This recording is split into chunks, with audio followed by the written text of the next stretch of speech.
Monster RX93.1 presents All Out, your daily morning pick-me-up. All out hits, all out celebrity interviews, all out sports and showbiz news. Your hosts, Rico Robles and Carla Aguas. How about for Janine? Janine, as a solo artist, what kind of adjustments did you do for this quarantine? Have you been writing songs? Yeah, actually, same ako with Japs kanina kasi I'm an introvert, so it's not new to me when they said na lockdown. And I guess parang habit ko na talaga siya na magstay lang sa bahay and just spend time with playing my guitar. But I guess the thing that I realized this quarantine is that I was able to cultivate inspiration more. Kasi a year ago, I had a writer's block. So 2 years ago, sorry, I had a writer's block and I wasn't able to create anything. But this time, parang natutunan ko na if you're given a time like this na parang ikaw lang mag-isa, this is the time na you have to invest on your skill, on your talent. Because like Kuya Carl said, this is the time and this is the opportunity to show light to the world in the midst of darkness. And we sing, I think, the most amazing thing about us as artists is that we sing for those who cannot sing and we write for those who cannot write. So I'm just grateful na I'm given this platform talaga to just touch. Kahit Carla, kahit dark nga, she is the light. Look at that. At the dark. You're so, you know what? You are the only one revealing your age. Like, what kind of a joke is that? Look, do you see the young people? They're all like, he's just giggling. They're all like, oh, okay, Tito. You're so funny. I mean, with the writing, with everything of being the voice and all that. Pero pag sa introvert ba, how do you guys deal with it when it's got to be entertainment? When you guys got to hit the stage? Do you guys go on a certain zone that you got to be? The alter ego, Japs, do you have an alter ego like a Sasha Fierce? Like, what happened as an introvert? Sa stage na kami, nagtatransform talaga kami. Parang ibang mundo siya. Parang iyon yung pinakatatago-tago namin sa kaloob-looban ng namin, ng heart namin. So, pag stage, ibang talaga, ibang usapan. Sobrang secret, parang secretive eh. Iba-iba lang yung usapan. Parang he doesn't wanna share the secret no? Janine, you? I think same din with me. Pag sa stage, parang different mundo eh. So, I give it all. Parang ito yung time na, okay, Janine, you give it your all. Parang hindi ikaw to. So, ibang Janine to. So, I guess, same lang din.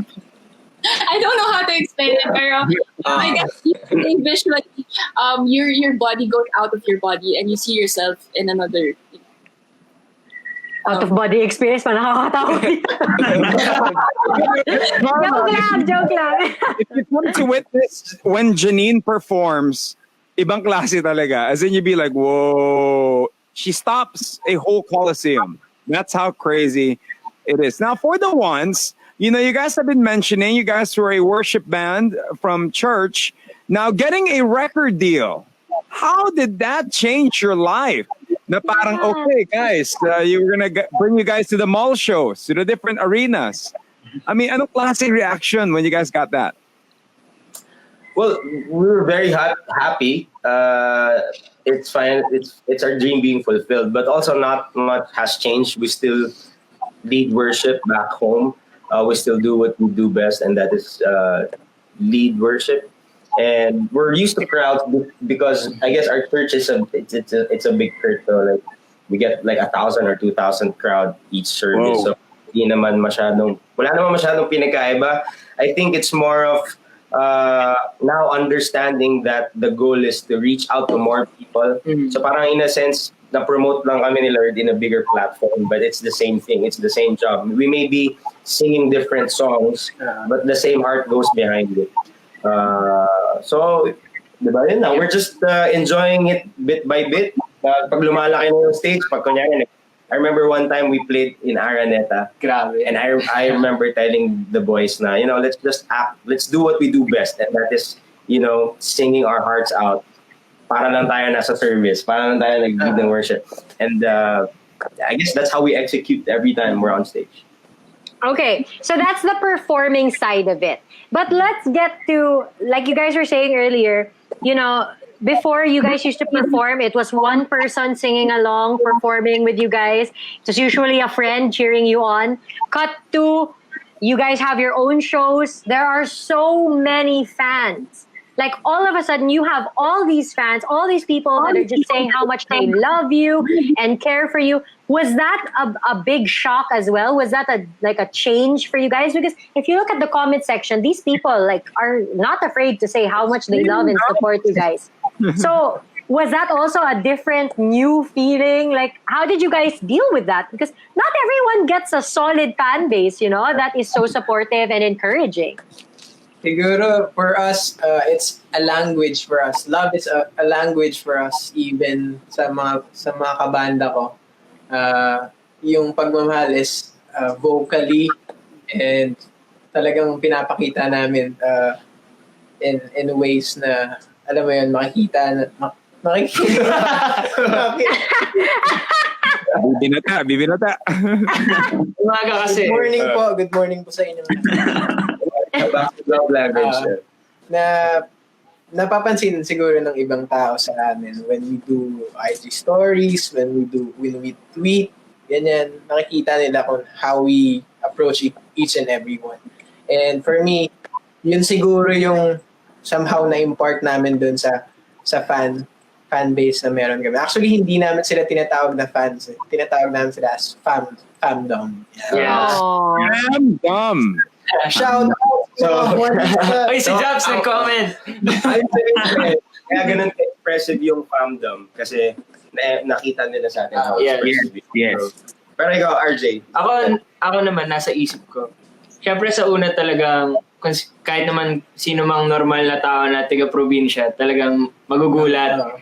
And it's really a privilege na ma-recognize and ma-recognize ang tao kasi sa una it could get into your head na, uy, nakakilala sa atin, uy, ang dami. Pero thankful ako sa mga kasama ko kasi they're always reminding me na dapat maging humble tayo and parang let's give credit to where credit is due. So sila na yung sa mga Juanistas naman talaga yung credit talaga kasi kung wala naman sila, wala kami dito kung nasan kami. So kung sa tingin nila parang kami yung nakaka-inspire sa kanila, we just want to say na mas na-inspire nyo kami to do better. Yes. Wow. How about for you, Janine? I mean, being a solo artist, it's also very different because the ones, you know, they have each other for support and for encouragement and they're experiencing it together, diba? Like from one person in the audience to a sold out arena. I mean, like they have each other for that. But you as a solo artist, that must have been really scary also going into it, right? And starting off with like one or two fans and then now you have all these people who love you, you have all these awards. How did that affect you? How did that change your life? Honestly, it hasn't really synced in to me lahat ng nagmamahal and lahat ng achievements sa akin. But I guess it's parang I'm just honestly my heart is just full of love and full of thanks with whatever that I'm receiving now, and hopefully with the songs that I'm doing, with the songs that I've been writing, I'm able to give it back to them. And I'm so thankful that they're here with me throughout this journey ever since. May mga ibang fans na ever since Born to Be a Star, yung TV competition na sinalihin ko, nandun na sila. So I'm just so glad na until now they're sticking it with me through thick and thin. So I'm thankful for those people. Shout out to Team Janine and Janine lovers and JK Buddies for being with me. And you know, Janine, you did mention Born to Be a Star, you being a part of that. How did that feel that now you are a star? That, you know, from being part of a singing competition, you're being compared to the likes of Lani Misalucha, Kuli Desma in that sentence. Now you are the future of that. Wow. How does that feel? Wow. I don't know how it feels. Sobrang daming information nun. Pero, I guess like what I said kanina, it's a reminder for me to keep going and to keep my feet on the ground, because I think for me as an artist and as a person, I still have a lot to learn, like a lot to learn. And with those comments and with those achievements that I've received, it is, yes, like I said, it is a reminder for me to keep getting better, and it's only the beginning of something greater. And I can't wait for what God has in store for me, and of course, and for the ones. And thank you for that. Janine, if Carla, diba, I just want to ask Janine, usually, diba, when you're like a female solo singer, they would give you like a diva name, diba? Like Songbird, Soul Diva. What would be your name on stage if it's gonna be like as a solo art? If you were to choose, if you were to make your own, what would it be? On the spot, hot seat. Give me time to think about it. Pero diba, given that, who gives the names? Diba? I don't know. Let lang. The people decide. Yeah, but it's just one of those things that we're kind of curious about. Diba, when but you guys have a new song. It is out now. So tell us, how did this collaboration form? We know that the whole loving and the writing of it, but who wrote the song? For this one, I wrote the song. The first line actually was written years ago pa. There was a movie of James Reid and Nadine Lustre, Never Not Love You. And I was asked to write a song for that movie, but it never really materialized. I only had one line. So itong quarantine, since we had time to create, so I started working on it again. And it turned out to be the song about two couples asking each other, ba't to nangyari sa atin? And the song is about, di ba when you enter a relationship, you're all hopeful and you're all positive. Na parang, sana tayo na hanggang dulo, hanggang mamatay tayo na, ganyan. Wow, okay. Somewhere along the way, something goes wrong na minsan intentional, minsan hindi rin naman. Maraming relationship na nagkandaloko-loko pero wala namang may gusto, wala namang nanadya, pero nagkagulo. So the song is reminiscing how good the times were before and how bad it is now, and they end up asking each other bakit to nangyari sa atin. Yeah. So that's song summary. Okay. Noted. No, but And okay, Janine, so say, Carla, go. no, I was just gonna say, so you wrote it, right? And then what happened next? Did you share the lyrics with your bandmates, and then did you guys like give input? Like, how does that songwriting process go? Because you're 5 guys, and then you have Janine pa, diba? So I mean, there's a lot of different ideas, a lot of different views that come into play. So how did that go? So you wrote it, Carl, and then what happened after that? First, I submitted it to the boys. The idea of, I have a song. Can you guys check this out and see what we can do with it? And another is, okay ba if we include Janine in this song? So when I got that feedback from the boys, kasi ito yung mga boss ko eh. So before I even sent it to the label, sila muna. Like, Japs' approval and everyone's approval. And then I remember texting Janine, and then like, sinampulan ko na, ito, sinusulat ko, pakinggan mo, ganyan. Then she's like, I love this song, let's do it, ganyan. So, nung nagustuhan niya, we started jumping in and, working on the song. Japs did the guitar tracks, layered it, and, we all just collaborated. Because everything naman is a collaborative effort. I may be just writing down the lyrics, but everything that goes into it afterwards is a collaborative effort. Like, for example, the art card, the one that you see on Spotify is Japs, like really raw materials from Japs. Yung mga totoong tears ni Japs yun dun sa papel. The lyric video was edited by RJ. So it's there's a lot kasi that goes into one song. Na parang it's not just the music. Lalo na ngayon in our digital age, like there's so many layers and elements to it. And everyone really poured in their efforts for this song. So it's always a collaborative effort. Wow. Teamwork makes the dream work. Okay, Rico. Rico has a good idea. Since we're on the topic of fun and games and different input and 6 different people on the show today, let's play a fun game. If earlier we asked sino single, sino taken, Janine, are you single or are you taken? I know it's so intrusive, but I just gotta ask. I mean, the people want to know. You can just say maybe. Maybe, yes, no, hot, cold. Are you Hot and cold. hot and cold? Yan na lang. Okay. Noted. Single ako. Hala, binawi bigla. If we get a text or an angry message from somebody, okay. Game. Rico, what's your game? So our game is very simple, Janine and the ones. You're going to ask a question. Who from the band is most likely to be blank? So we'll just ask you phrases like, who's most likely to ganito? And then you all point to each other or you say the name of the person, okay? Janine, you've worked with them already, so you know them as well. Boys, you know her too.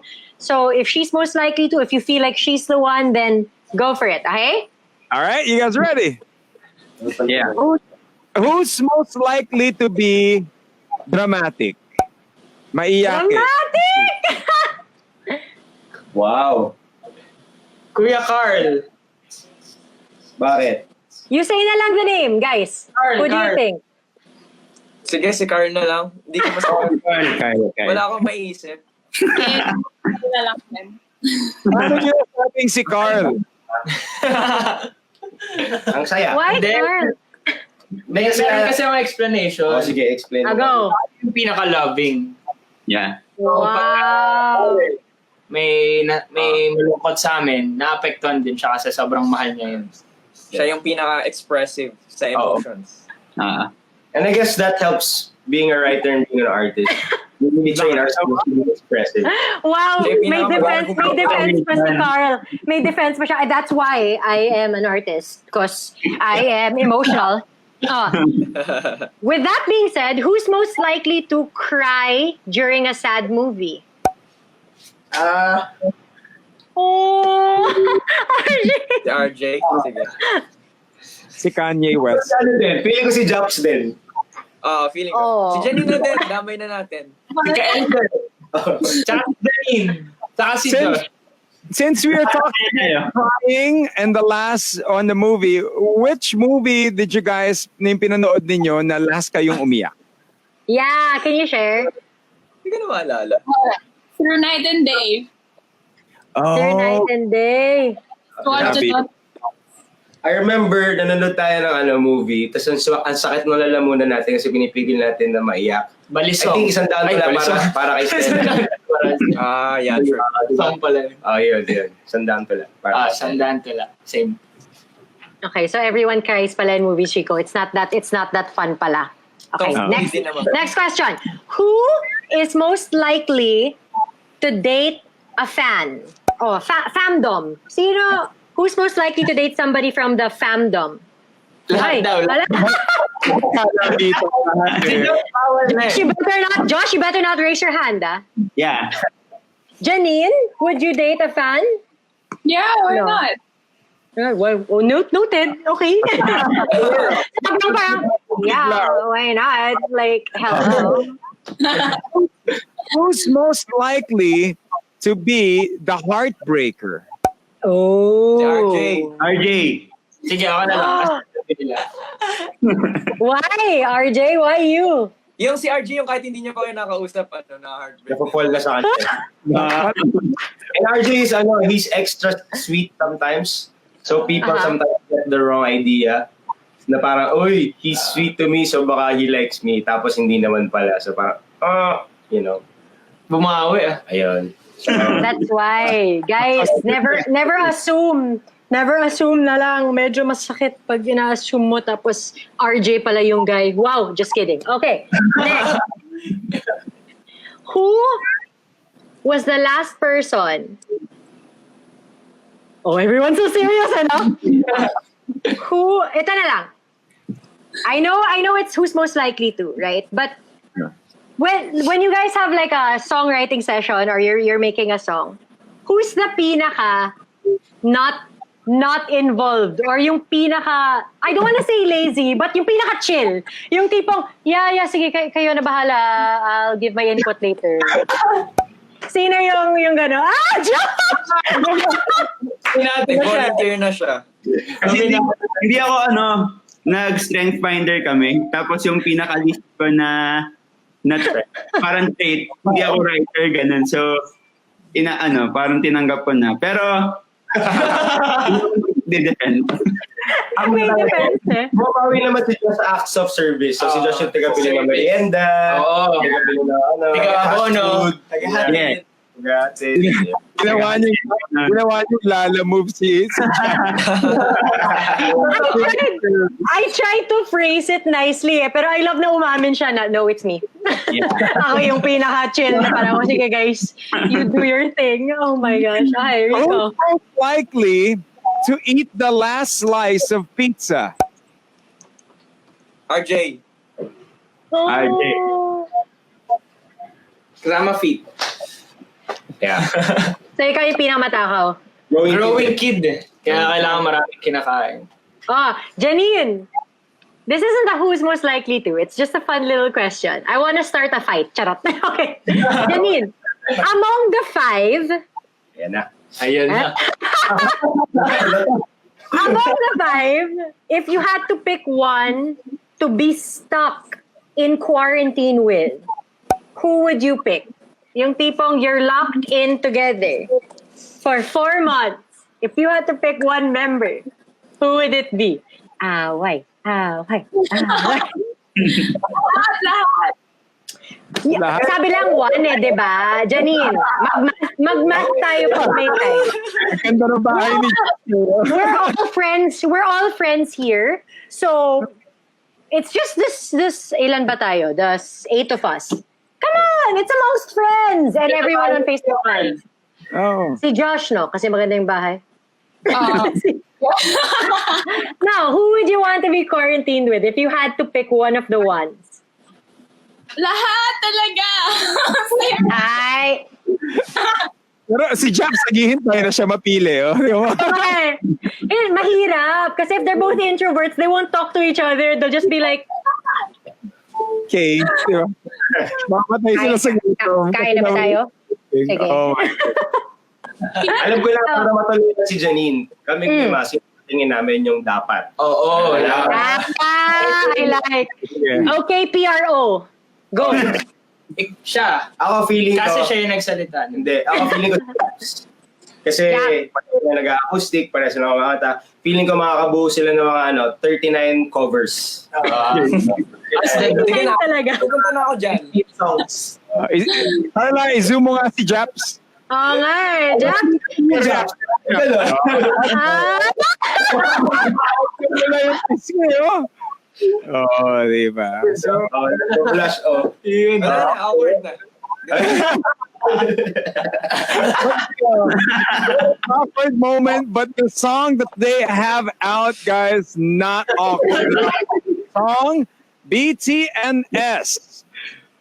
Yes. Invite everybody to vote for it here in the Monster, and invite everybody, where they can get a copy of it as well. Go ahead, guys. Go, Japs. Go, Japs. Sorry, nagugulo ako sa comment section. Inanong niya ako eh. Pinupon the spot niya ako eh. So yun, sa mga viewers natin, please stream BTNS. Bakit anong nangyari sa atin? Sana makarelate kayo kasi alam ko nasaktan din kayo.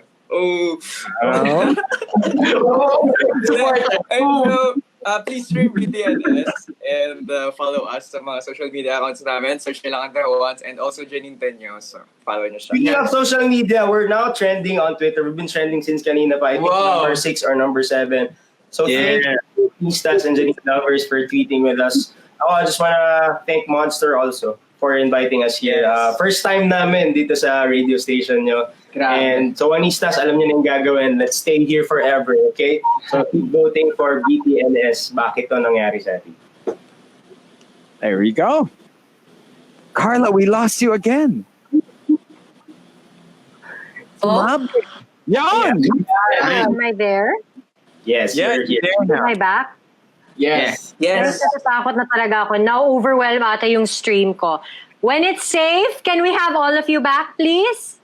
Yeah. In the station Sure. with Janine. As in, we're gonna hang out, we're gonna eat donuts, we're gonna sing, we're gonna just hang out the whole show, okay? Yeah. Messages for all of your fans, for everyone watching, for your family, your friends, whoever wants to start, message for everybody. Yan, gusto namin magpasalamat sa lahat ng Juanistas, sa Janine lovers. Since day one ng BTNS talagang nagpa-trending agad kayo sa Twitter. Talagang everyday, you're making an effort to support, to listen, and to do anything para mapakita niyo yung love. Ma-show niyo yung support and love niyo sa amin. So maraming salamat. Maraming salamat din sa family namin na naka all-day stream sa BTNS sa Spotify. Naka-loop yung mga laptops nila dito sa bahay. Maririnig mo kung saan-saan sulok. Maraming salamat din sa mga I think sa mga bagong Juanistas, mga bagong fans na dahil sa BTNS na discover nila si Janine and yun to. So, maraming salamat sa inyo. Okay, so Jabs, message Thank you, mo Juanistas. sa nasaktan. Sobrang appreciate namin kasi talagang sinama nyo sa routine niya yung mag-tweet sa The Juans and mag-share yung songs namin. And actually, gusto kong appreciate dahil sobrang share nila yung song namin sa YouTube. Umabot siya sa trending sa YouTube. So, very, very grateful kami The Juans sa ginawa niyong effort na yun. Wow, Rico, favorite mo si Japs, ah. Kanina ka pa. Crush mo? Kanina ka ba? Flavor of the week? Message mo sa mga nasaktan. Kasi kanina, di ba, may sinabi ka sa mga nasaktan dyan. Wow. Okay. Message. Nag-message ko sa mga nasaktan. Na-stress talaga siya, parang... Di ba? Nasaktan kasi ako kaya wala akong masabi. Pero, Wow! Kakainis! Ito na lang. Josh, message for a happy and healthy love life. Yun. Relationship. Ayan. Go, Daddy Josh. Sa mga may happy relationship, ipagpatuloy niya yan kasi medyo mahirap hanapin yan and sana hindi kayo magsakitan and sana hindi niyo din matanong sa mga sarili niyo na bakit ito nangyari sa atin. And sa mga nasaktan naman, huwag kayong mag-alala dahil in the future makikita niyo yung someone na perfect para sa inyo. Kapit lang. Alright. Wow. I thought he was gonna say at yung mga nasaktan, don't worry, may 4 boys dito na singing ka. You know, in fairness, Carla, in the whole hour we've been interviewing them, walang dumaan sa background kay Joshua. As in, nothing, di ba? Janine, message mo para kay Japs. Ay, hindi pala. Message mo.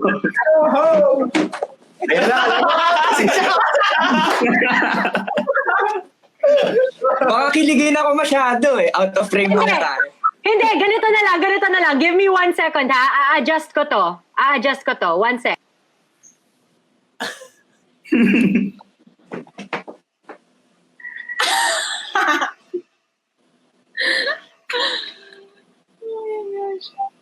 Ano ba? Oh, ba't naging awkward? I gave you a moment together. Ayan, magkatabi na sila sa Akala ko si Janine ang magsasalita. Janine, tingin ka lang sa taas. Message mo sa kapitbahay mo dyan, sa taas. Okay, serious mode. Serious mode. Focus. Thank you everyone for spreading the love and sa Team Janine, sa Janine lovers, sa JK besties, and also sa Juanistas. Maraming salamat sa never-ending support mo.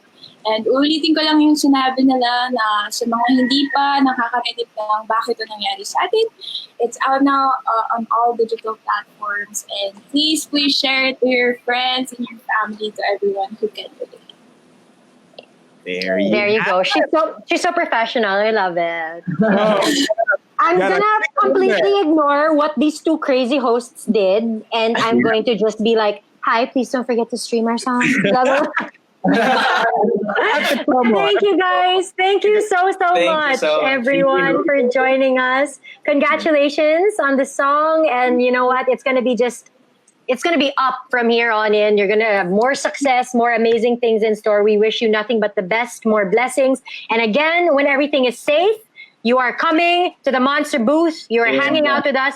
I don't care kung Bulacan yan. Rico will pick you up. Let's go, Daddy Rico.